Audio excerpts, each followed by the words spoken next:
Members of the House and Senate call for national unity and a lowering of the political temperature after the attempted assassination of former President Trump. Republican Congressman Mike Kelly, whose hometown is Butler, Pennsylvania, was present when former President Donald Trump was shot at. And Congressman Kelly has reflected on how these weekend's events have impacted young Americans. My grandson Charles was with me and he goes, "Grandpa, why would anybody try to kill President Trump?"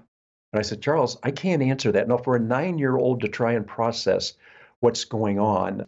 Speaker of the House Mike Johnson made it clear that something must change in American politics, while Democratic Senator Chris Coons recalled the recent acts of political violence as a sign of a troubling state of affairs. As America awakens to a rather surreal morning, this is a horrific act of political violence that ought to be roundly condemned. Obviously, we can't go on like this as a society. You know, our prayers are with President Trump. There have been too many close calls. We saw an attempt at kidnapping and assassinating Governor Whitmer of Michigan, an attempt to murder Speaker Pelosi that resulted in her husband being hospitalized.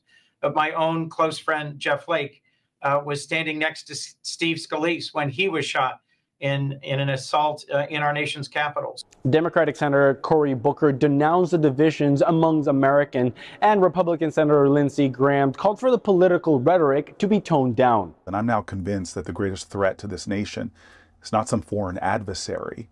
It's the growing tribalism and hate within our own country, where we find it hard to recognize that the lines that divide us are not nearly as strong as the ties that bind us. In fact, that we need each other. The rhetoric is way too hot, but I was just grateful that he made it. I mean, but let's don't forget, there's a man who lost his life by attending a political rally. He's dead.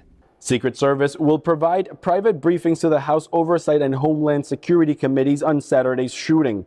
Congressman James Comer, the Republican from Kentucky and chairman of the House Oversight Committee, has confirmed he requested the Director of Secret Service, Kimberly Cheadle, to testify before the Oversight Committee on July 22nd. The Senate's Homeland Security Committee will conduct its own investigation on Saturday's shooting.